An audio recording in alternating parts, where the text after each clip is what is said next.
Right, any other questions, by the council? Okay, anything else, Ron? No, I appreciate the time, and I hope we're all on the same page now. We'll our design plan this year. I guess I would prefer to have the council approve this by motion and vote that the design as presented is acceptable for our records. I hope it will be, but again, I'm gonna ask what if it isn't, what? We call the REC in.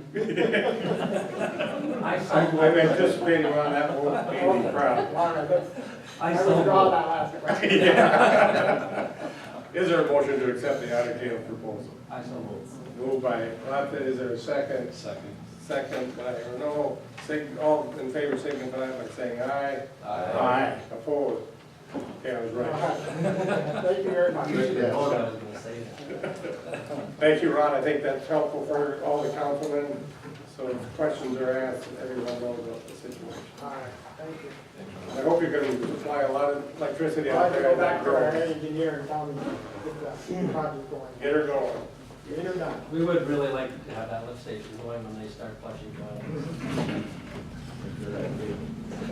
Thank you, Ron. Okay, going on to item 11. The city's ag land is up for bids. We have a few bids here. We'll open those.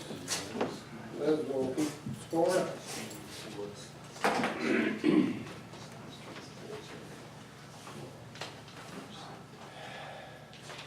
The first bid is from Troy Munier and Brad Randowski.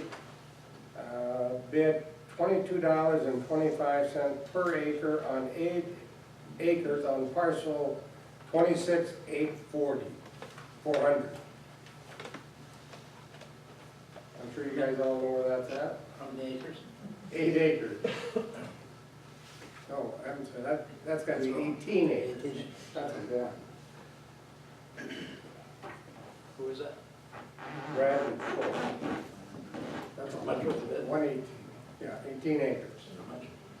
$22.25 per acre on 18 acres on parcel 268400.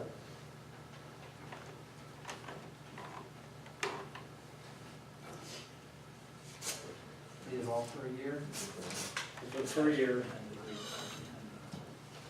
The next bid is from Mark Ostrom. And he's bidding on 3 parcels. Parcel 1, 2694000B. It's 10.3 acres of cropland.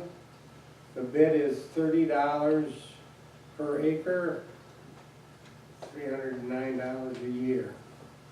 The second parcel, 2694000C, 9.6 acres of hayland, he's bidding $11 per acre. The next parcel is 2694000A. That's 4.9 acres of cropland. And on that, he's bidding $11. And he got a note in here because there's about 1.5 acres that's killing it. The rest is water. Parcels.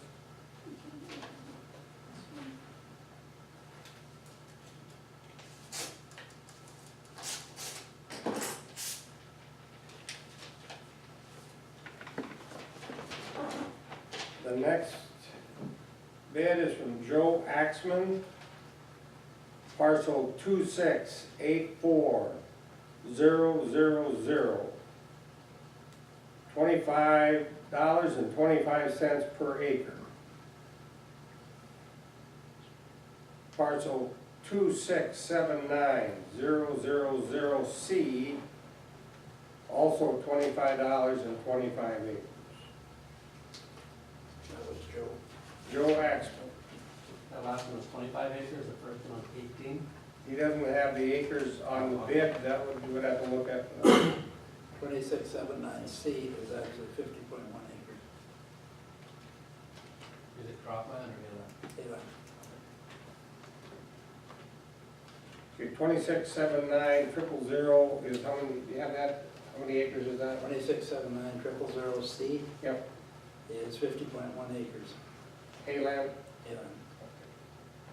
and the 2684, that Hayland, Which one, 2684? Yeah. 000 pasture land. that's pasture. 18 acres. 18 acres of pasture.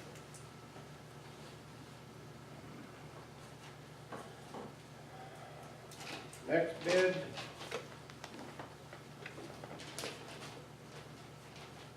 This from Joe Bowl.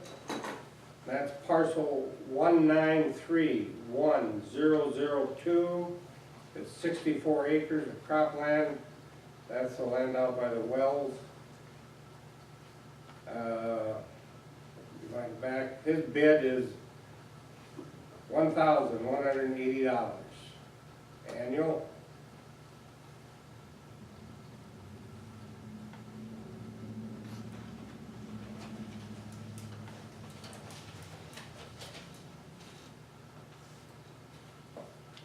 And the last one.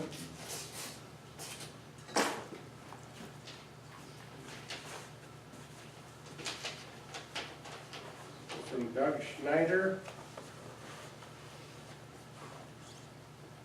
Okay, maybe on this one, we don't have the acreage on it, or the type of ground, so maybe, Do you have the parcel I number? have parcel number, you can help me out there. Okay, yeah, read the On parcel. 2684's 000, 18 acres of pasture land. 18 acres of pasture, $10.50 per acre.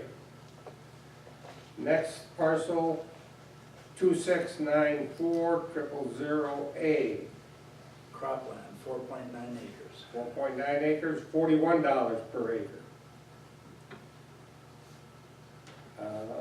Third parcel, 2694000B, Cropland, 10.3 acres. $41 an acre. Next parcel, 2694000C, Hayland, 9.6 acres. $20 per acre. Next parcel, 2694000D, 26.5 acres of cropland. That's by the SRT tower. okay, $41 per acre. Next parcel, 2679000A, Cropland, 21.6 acres. $41 per acre. Next parcel, 2679000B, Cropland, 20.5 acres. $41 per acre. Last parcel, same numbers except the C on it, by the Hayland, 267900C. C, yep, Hayland, 50.1 acres. $10.50. Those are the bids.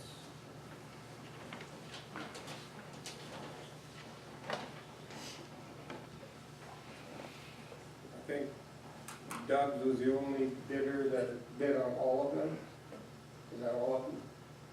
Yeah, He bid on all of them, except for the, except for the bowls at the well. Everything close to town. Doug would be the, well, Joe Axman would be the high bidder on the pasture land, 18 acres. Schneider would be on the cropland. Schneider's on the hayland. Oster was 11, Schneider was 20. And the cropland is all 41 by Schneider. And the hayland, Joe Axman was 25-20, and Schneider was 10-50 on that partial C. And then Joe Bull. So there were, on the pasture land, which is the 18 acres, which would be west of the trailer court, high bidder would be Joe Axman at 25-25. And then Joe Axman would be high bidder on the Hayland, 50.1 acres at $25.20. Schneider bid $10.50. That would be the Hayland, which would be in the low, Go down there. going out towards the bypass road. I mean, there's a lot of water in that. That's 50.1 acres, but you're only gonna hay a small portion of that depending on the weather. But Joe would be the high, Joe Axman would be high on those two parcels. Schneider would be high on the rest. That way, along with Joe Bull being up at So we've got three individuals. we'd have three individuals. What does Joe's come out to an acre? Joe Bull? 25. Joe Bowles on that? Or Joe Bull, $18. 64, 64 acres, at Divided back. $11.80. $18 an acre for cropland. 1842. It's, I think it's CRP out there. Last- I think it's all thousand. Did they break it up? He planted alfalfa, right, Rick? He's the only bidder, Last year he was paying $16.80. This year he bid $11.80. and he's the only bidder on that parcel. Previous years, Schneider had a lot of the farmland out here. He was at $38.60. This year he's at $41.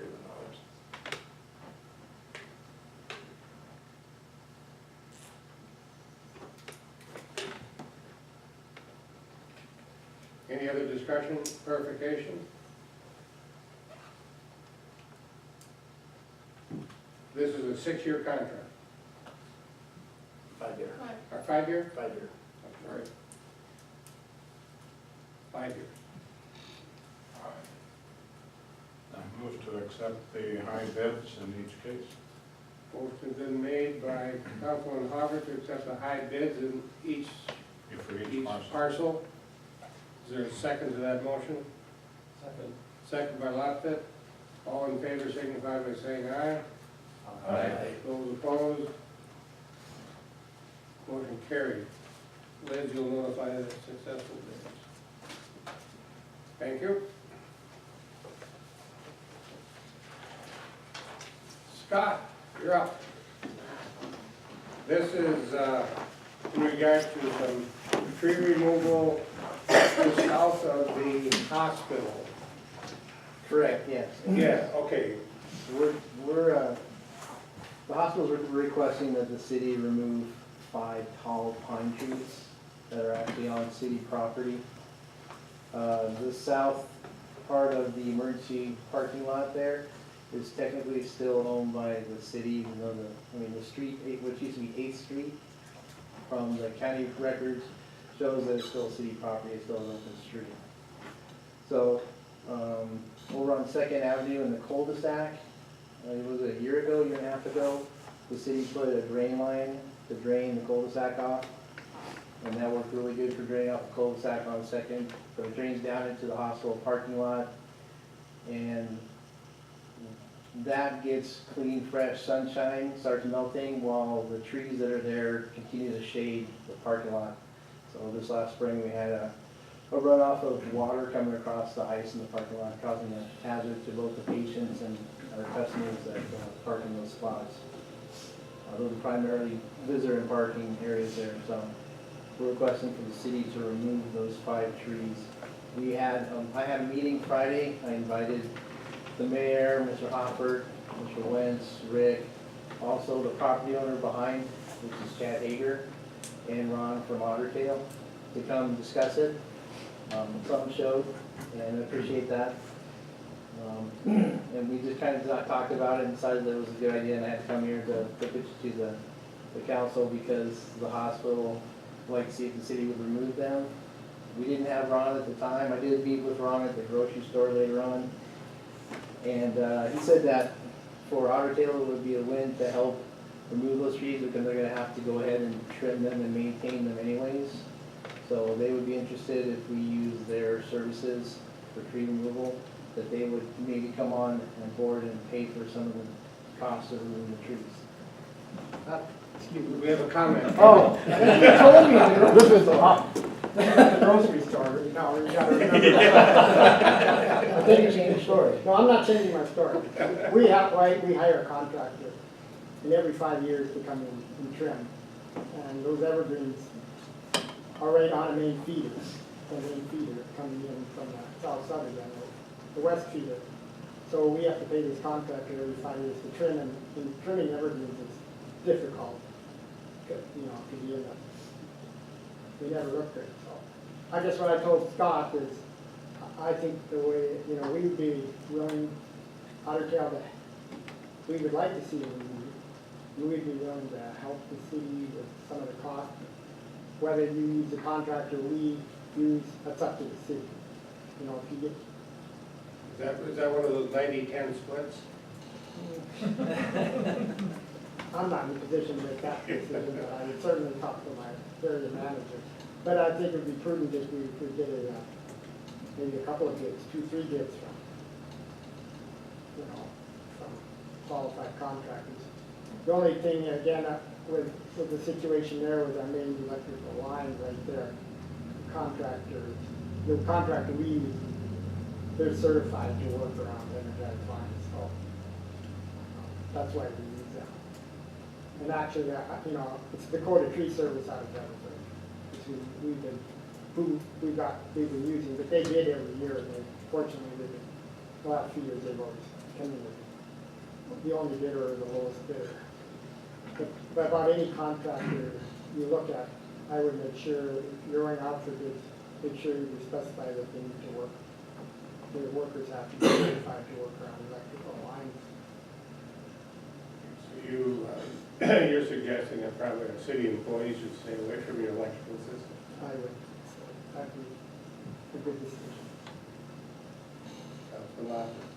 Basically, I had 2 tall pine trees that you came and topped below the power lines, and I took care of the rest of It them. looks bad, right when you top them. Well, I mean, but I told you I was gonna knock them down on Sunday, so you showed up and got them below the Yeah. power lines. Then did the city take over from that and get access to Yeah. it, or is it up in the I just- private Yeah, property? we can get access. Mark, We would- you're better. They're pretty tall. Do you think we could, I guess I'd have to take another. we'd have to take a look look. and see how We're far- kind of limited with our trucks here. No, I mean the tree, you had the tree company come, Right, and they just cut them down and left me 16 feet to Okay. get into the power line. yeah. Then I think the city could handle it, as long as it's not gonna take the power out. Right. So is that something we could work out? We could discuss that. That'd be a good option. Now, on those trees then, Ron, would you be looking at grinding out, or Scott, I should say, grinding out those ground out for maintenance purposes, or what's your thought on this stuff? We'd like to have those ground out so we don't have any kind of recurrence. And you're gonna maintain that area then? That's the city's area, right? I really can't go on. This is a Then I get in co-op trouble deal. with the city. We don't have. Not important. Can I say something? It seems like we keep cutting trees down. I know, you know, they serve a purpose. They're green space. And we don't have much green space around this town anymore. It seems like it's always going. They've been there for how many years, and all of a sudden, you know, okay, so this problem's been going on for a while evidently, but isn't there another way to take care of it besides taking trees down again? They've been there for how many years? Well, Mr. Hofford and I were up there. Yeah, They are in the wrong place. they are. I just, And I we're just, not- we're not taking the entire row of trees down, I we're know, I taking, just hate seeing trees 5 being trees taken that are down all the causing- time. causing the ice problem in the parking lot. Because anyone that's been in the hospital parking lot in the spring, especially now that water's all coming out of that cul-de-sac, it does get to be quite a nice spot there. It can become a safety issue. Unfortunately, that involved maybe removing a tree, so I don't know. Modest correction, Mr. Mayor. The water has always come out of the parking lot into the cul-de-sac, into the parking lot. We increased the capacity to get it out of the cul-de-sac quick. Right. So it's always come through there, Right. but it hasn't been quite as much of a problem. And in answer to your question, sometimes these pine trees serve their purpose and they're due to go and be replaced. That's a good And point. an area that is quite a bit of replacement is our walking path.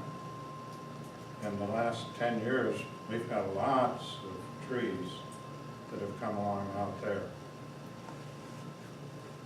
Well, I'm as thinking about, replacements. I'm also thinking about the residents on second and third floor. We're taking more trees away and birds. Are you gonna plant other trees?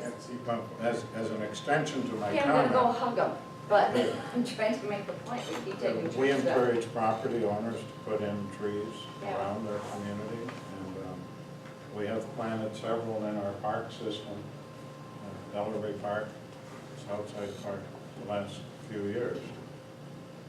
But the pines do serve their purpose. When they get 20, 30 years old, they don't look nice, they get in the way of the power system. So aesthetically, we can do, we should encourage more planting to offset what we tear out. I appreciate it. Councilman West.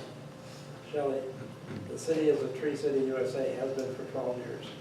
We're required to plant so many trees annually, along with the park board.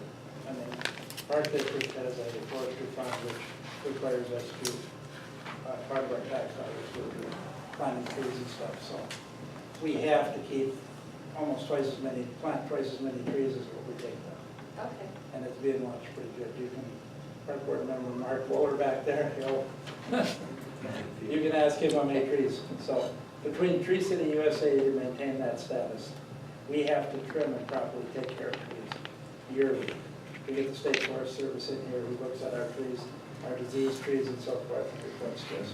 So we have to take those down and take care of those kind of trees, but we also have to, at the end of the year, we have to file a Tree City USA report. And our plantings and all this to stay Tree City USA, so we're in full. Thank you. Okay. Thank you. Any other questions or discussion on the request to remove those evergreens up in the south of the hospital parking lot? Now I'll entertain a motion to approve. So moved. Moved by Councilman Hopper, is there a second? Also. Second by Kraft, all in favor signify by saying aye. Aye. And now it's got to probably between Otter Tail and Public Works to visit. But you put it together. Okay, thank you. Item 13, consider resolution of right-of-way dedication and utility easement. That again is the gooseneck properties.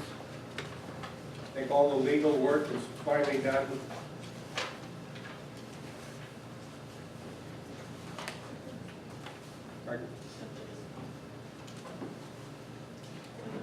Oh, except for the resolution, yeah.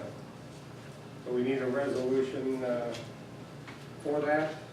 So move to accept the resolution. Moved by Watkett to accept the resolution for the utility gooseneck. Is there a second? Seconded. Second by Wentz. All in favor signify by saying aye. Aye. Opposed? Carried. Okay, let's call on Kelsey on the next item. Consider approval for tax abatement for the courtyard apartments. Did I miss one?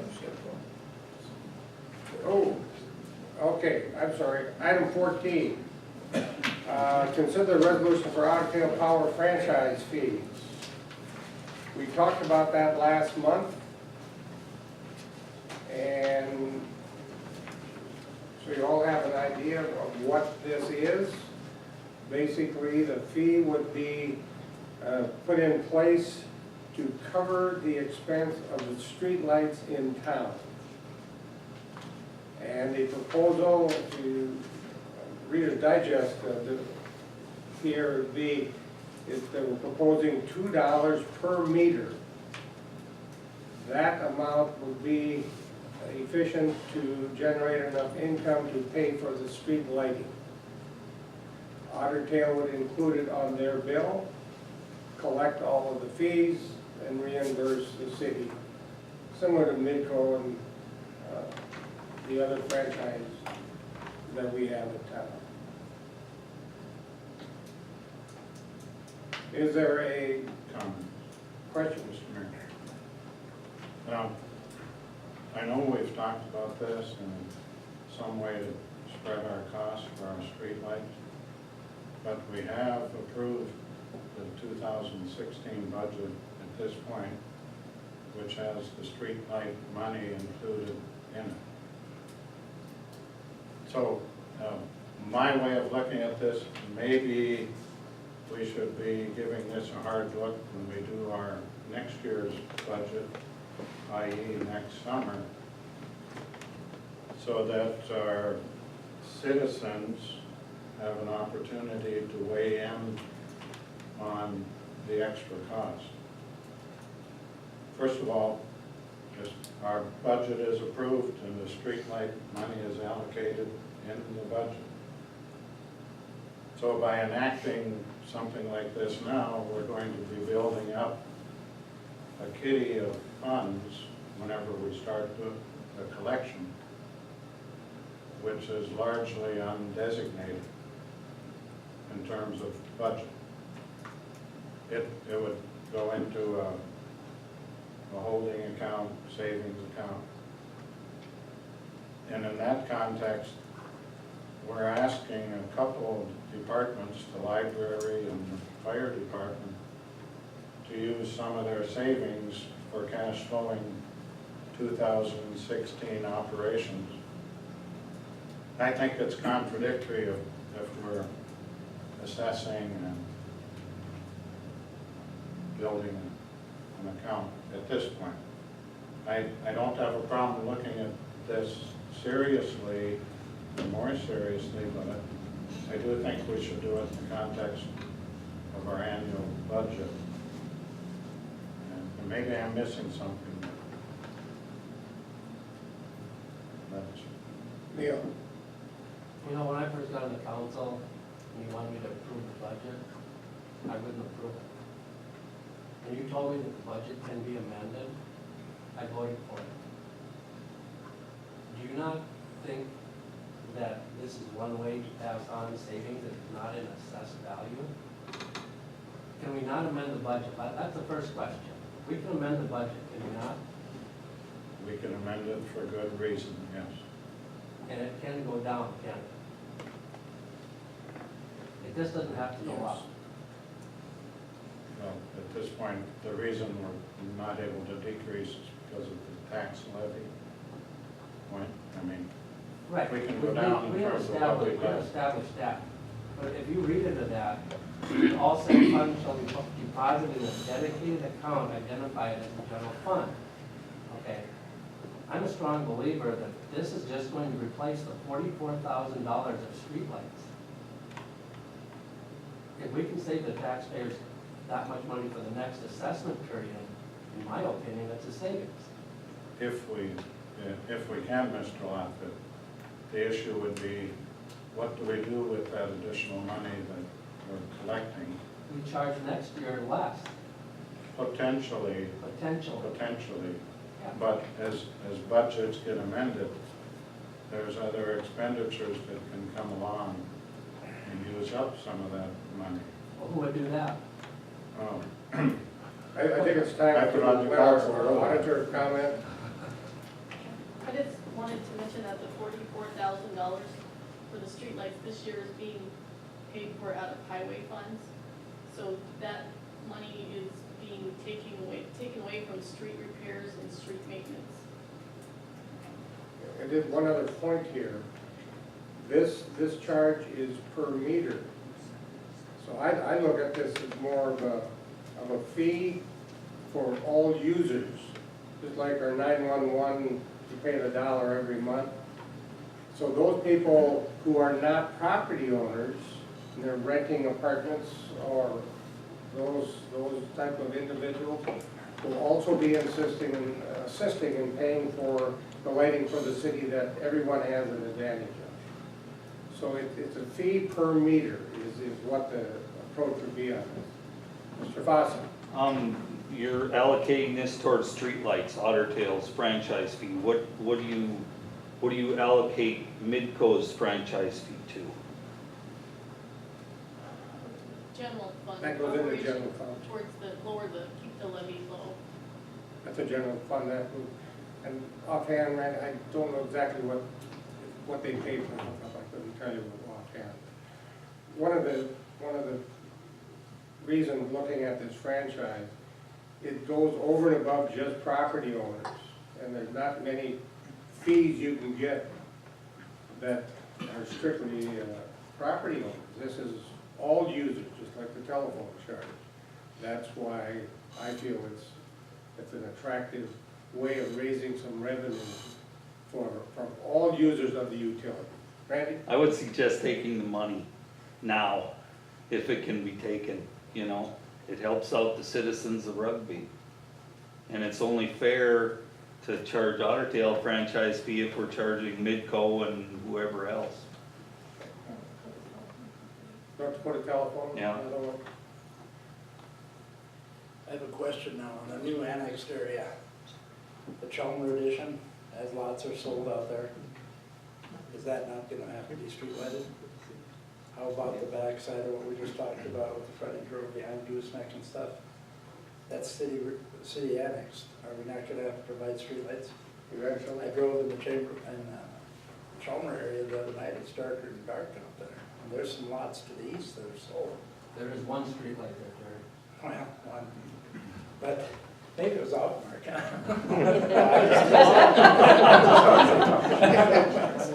Sorry, Mark. But no, aren't we gonna have to, I don't know who pays for that or where that comes from, but I'm sure there's some cost to the city for that. Which is gonna happen, I think, this year. Well, when we annex roughly 240 acres, hopefully it gets developed in the near future, and yes, it'll require lighting. That's what I'll. At this point, Mr. Mayor, in response to Randy a little bit, our budget is solid, in place. We are not needing to generate any additional revenues over and above what we are levying to meet the projections that we have. So we would be taxing additional with this kind of a levy, a franchise fee, whatever we call it. And if I understood the mayor's research correctly, there's about 2,500 meters in the city. Some people, a lot of residences have two, which includes like an off-peak meter. We are asking citizens to pay $10 a month additional levy, tax, whatever we want to call it, to the water system, to our infrastructure. We had those kind of debates in context of our annual budget approval. It was, I guess, to me, all presented in like a package. This is kind of over and above that. This is after the fact. I